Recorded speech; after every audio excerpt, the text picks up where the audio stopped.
To talk about the future of the Israel-Hamas conflict, I am joined live and exclusive on the news track by a very special guest. One of Israel's most decorated war heroes, a former Israeli Special Forces commando, Chief of Staff of the Israel Defense Forces, and former Prime Minister of Israel, Ehud Barak. Mr. Barak, welcome and thank you. I want to tell our viewers that Ehud Barak was the Prime Minister of Israel in the year 2000 when the Second Intifada, or the Palestinian uprising, erupted in Gaza and the West Bank. Before that, he was commander of the Israel Defense Forces when Israel carried out its first major pullback from the cities in the Gaza Strip as part of the Oslo Accord, which was signed in 1993. In his second stint as Defense Minister in 2009, Ehud Barak oversaw Israel's largest ground operation against the Hamas in Gaza. And as Israel gets set for another ground invasion of the Gaza Strip, Ehud Barak is the perfect guest to talk about the challenges that await the IDF in Gaza and what Israel needs to do next. Mr. Barak, thank you for your time and welcome. Thank you for having me. I want to start by asking you about the delay in the Israel Defense Forces attack into the Gaza Strip. From the first day, we've been hearing from Israel's Prime Minister Benjamin Netanyahu that an IDF invasion into Gaza is about to begin. 2 weeks on, it hasn't started yet. Do you think it is wise for Israel to hold off this attack into the Gaza Strip? When do you think might be the right time for this to start? And once it starts, what shape and form do you see this ground invasion into Gaza take, Mr. Barak?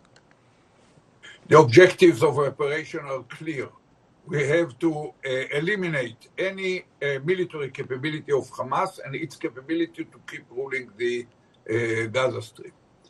This objective cannot be fully accomplished through the air strikes and bombs and whatever. You have to deploy forces on the ground in order to make sure that there are no more launchers, rockets, munition depot, training center, command and control center, whatever, even office. And those who perpetrated this terrible barbaric attack on Israel will be identified and have to be accountable for what they did. So it's almost inevitable, I don't like the word inevitable, but almost inevitable to deploy these ground forces. But the operation is constrained by 4 elements. I count them shortly. One is the hostages, which are there, and they create very delicate constraint. Secondly is the risk that it will spread to the north, to the Hezbollah in Lebanon, probably some others, and become a regional war. Third is the international law. Israel is committed to international law. And in spite of the barbaric attack, we have to do our best to minimize the amount of innocent citizens killed there, because we need the universal support that we have now and the legitimacy of action to be kept as long as possible. And last but not least is once we complete the mission, assume that in 3 months or 6 months from now, no one can predict the length of the operation, we really control the Gaza Strip, eliminated any kind of capability of Hamas. Still, there is a question to whom we pass the torch. We do not plan to stay there for the next 20 years or so.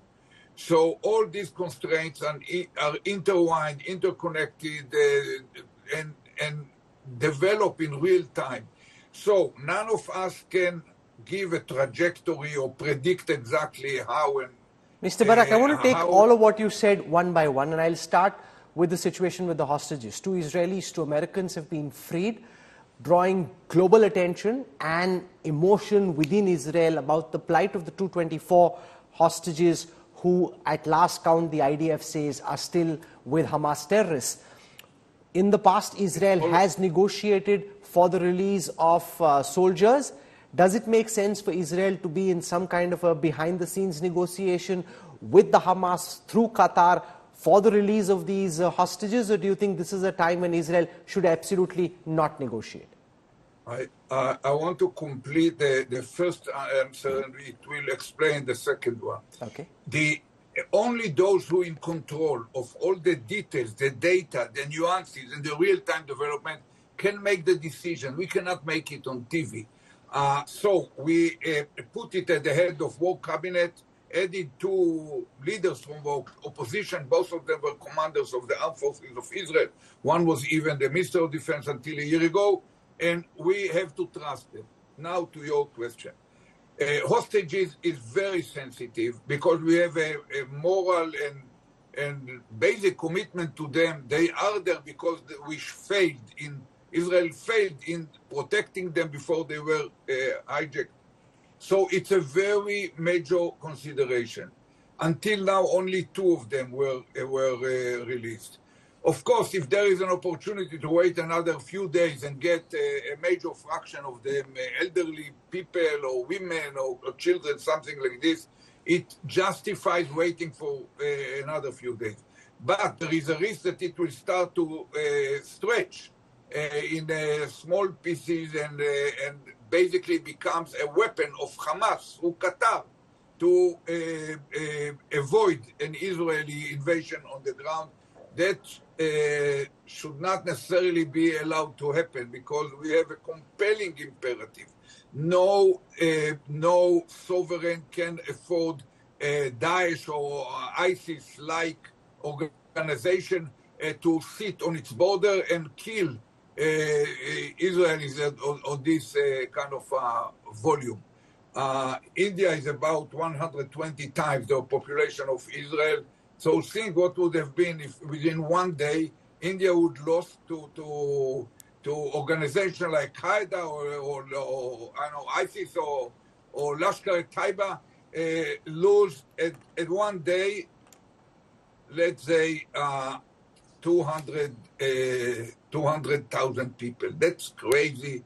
You would immediately act forcefully, and it cannot be the issue of the hostages, very sensitive, very high on our priority, but we should lead those who run the issue, the war cabinet, to make these subtle, delicate decisions. When to start, in spite of the fact that we do not have all the hostages in our hands.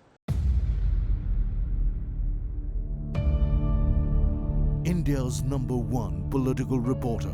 Defines what seems to be happening, vendetta politics. कोई दूध के से धुला हुआ नहीं है. Unmatched eye, unmatched experience. The world has changed.